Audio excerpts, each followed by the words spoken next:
most of my work until fairly recently been on the intersections of gender, art, and technology, then been involved in community that deals with issues of technology and difference in various ways for a while. Issues of artificial reproduction, issues of new reproductive technologies and biomedicine is something what I've been writing to from a feminist perspective.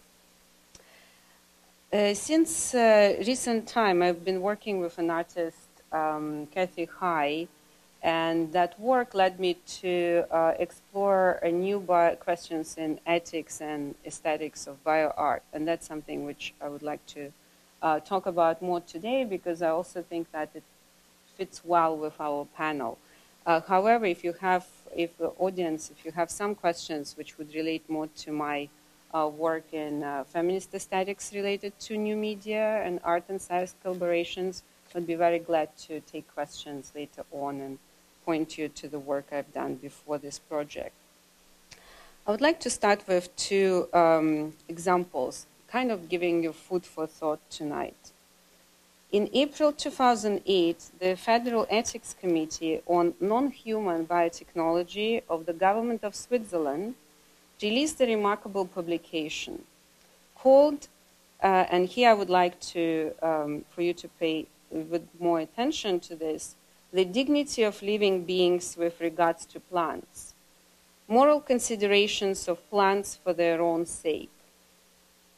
The main thrust of the project, which brought together many theories, bioethicists, artists, scientists, theologians, was named as follows. Since its establishment by the Federal Council in April of 1998 in Switzerland, the Ministry of Environment has been expected to make proposals from an ethical perspective to concretize the constitutional term dignity of living beings with regard to plants. Although previous discussions were marked by the context of the legal interpretation of the Constitution, an ethical discussion should be carried out independently of this. And this is the cover of their publication and a website which you can go to. It's available in 3 languages, and it's one example where a governmental body is starting to have a discussion around the questions of ethics of using plants in biomedicine and science. This publication already stirred quite a fair amount of debate among scientists themselves, and in 2008 there were a few articles printed, including in the journal Nature, which were either based on positive comments in relation to this publication, and there have been some very, very negative comments in relation to what government of Switzerland been doing in relation to this discussion. So this is one example I wanted to give. And the second example is that in the fall of 2010, I was contacted, like many others who work on the intersections of art and science, by the largest art organization in the US, College Art Association, to complete a survey on whether CAA, College Art Association, should propose guidelines for the use of living beings by artists. College Art Association felt that, that currently there is kind of enough momentum built of discussions surrounding this issue, and they are wondering whether similar kind of guidelines to the use of human subjects, for example, in art, or children, whether they should come up with some kind of guidelines of the use of living beings by artists. As we know, bioart is a growing subfield today of contemporary art, and such meetings as today demonstrates this. However, artists write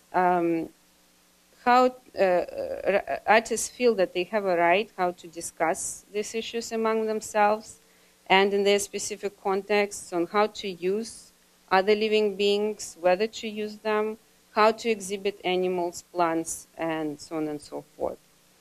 Certainly, artists have used living matter before in their artworks, especially in performances and installations. However, the fact that College Art Association has a task force on the topic, which asked for this survey to be filled, demonstrates something of a growing concern that art cannot keep away from questions of the dignity of all living beings. And I would like to bring together these two examples which I'm giving, one from a governmental organization which brings together a community of people to think about it in Switzerland, and another one by a largest art organization in this country, which starts thinking about it from the point of view of artists. Just as for scientists, for artists, there are questions to consider. Ethical consideration of non-human living beings for the sake of themselves in relation to the freedom of expression, and this brings me to the next event. About over a year ago, I started collaborating and thinking about and talking to the artist Kathy Hai, who's done work with transgenic laboratory rats. She did this project over a number of years, and the project was called Embracing Animals, and it was exhibited as a part of the exhibition called Becoming Animal in Mass MoCA.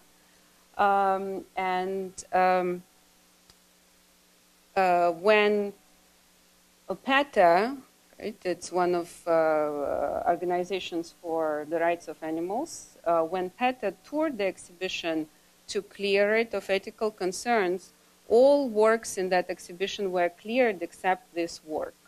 Right? So, and they had a meeting similar to what we have today, and then subsequently Kathy Hai talked to them about what this project is about, and they cleared it as well. So just like to point out that it had as well created a lot of discussion surrounding it. What the artist did is that she purchased a few transgenic rats from a lab which produces them specifically for autoimmune disease research.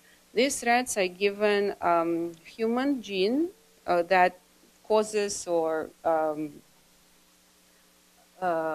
facilitates to cause a kind of autoimmune disease. And the artist has Crohn's disease herself, and she felt that throughout the years she accumulated particular knowledge of how to live with an autoimmune disease. And she purchased those rats in order to take care of them in her home, where after she brought them to her house, she created the housing situation for them. They had to negotiate her pets, which she had at home. However, she stopped traveling for a while in order to take care of those rats. And she used both traditional and non-traditional methods because she felt that she could empathize with them more than others. And she could use non-traditional methods like massage, for example, different kinds of feeding, because she felt that she owes something to those animals. Because of research on them, she benefited from new drugs and new medical advancements in relation to that. And after about a year, those rats, they don't live very long after transgenic animals. And after they passed away, a curator of the show, Becoming Animal at Massachusetts Museum of Contemporary Art, invited her to exhibit a new set of rats as a part of his exhibition. And of course, that was also a huge ethical issue for her because she wanted to host and take care of those animals in her home, and whether she should be exhibiting them, whether she shouldn't be making a spectacle out of them. So that was also kind of ethical, and there were also some aesthetic issues to consider within the exhibition space as well. So that's a kind of a project that I was particularly interested in, and talked to her about it to understand how the showing itself occurred, how they were represented in that exhibition space, what was exactly the artwork. And when I was writing about this particular project, that question came up quite a bit when I was presenting the work and my work about it. That question came up quite a bit. So what exactly the work? Is it the time when she took care of them? Is it the exhibition? Is it the subsequent images like this which come out of it? Is it the website? And that's another example, the last example, which I wanted to share with you about my work in relation to ethics and aesthetics of bioart.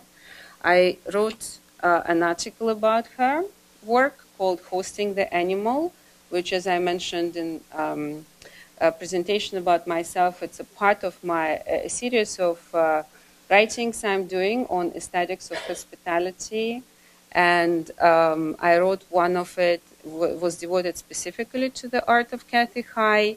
And for those of you who are interested in thinking more or reading more about my work on intersections of gender, specifically feminist theory and biomedicine and biotechnology, my book is coming out next year. So I would be very happy to share with you a few chapters if you're interested. So thank you very much indeed for your attention.